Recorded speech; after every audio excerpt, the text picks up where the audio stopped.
Momen Hari Guru Nasional yang jatuh pada hari ini menjadi momen bahagia bagi seluruh guru di tanah air. Oleh karenanya, menyambut Hari Guru Nasional tersebut, siswa SMKN 5 Palembang membagikan bunga kepada guru yang telah mengajar selama ini. Pembagian bunga tersebut cukup disambut rasa sukacita oleh para guru, sehingga guru yang menerima bunga langsung memeluk siswanya dan mengucapkan terima kasih. Akila Putri selaku Ketua OSIS SMKN 5 Palembang mengungkapkan, Hari Guru ini sebagai momen spesial bagi para guru, sehingga seluruh siswa di SMKN 5 Palembang berterima kasih kepada guru yang telah mendidik selama ini. Tentunya sangat senang sekali Pak, terutama karena kami bisa mengukir kebersamaan antara siswa dan guru. Kami juga mengucapkan selamat Hari Guru dan terima kasih kepada guru-guru yang telah berjasa kepada kami, para siswa.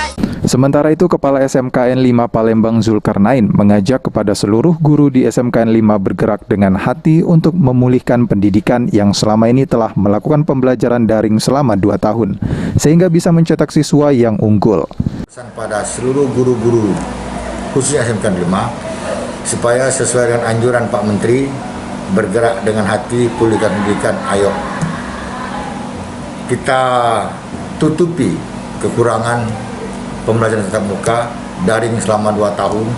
Jadi kita genjot anak-anak kita supaya tujuan pendidikan itu tercapai. Selain membagikan bunga, guru dan juga siswa SMKN 5 Palembang melakukan upacara bendera bersama di momen Hari Guru Nasional kali ini. Firman Hidayat, PAL TV.